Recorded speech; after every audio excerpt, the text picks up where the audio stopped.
કોના જભા? એ ભાઈ, મારા જભા તમને નો થાય.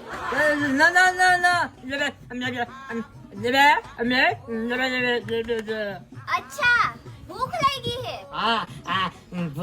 પણ અત્યારે કઈ બનાવ્યું નથી અને સાંજનું પડ્યું તું ઈ હું ખાઈ ગઈ.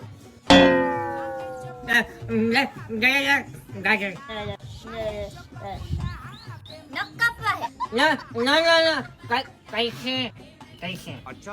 ઓહ, પૈસા જોઈએ. કેટલા જોઈએ? 5 રૂપિયા, 50 રૂપિયા.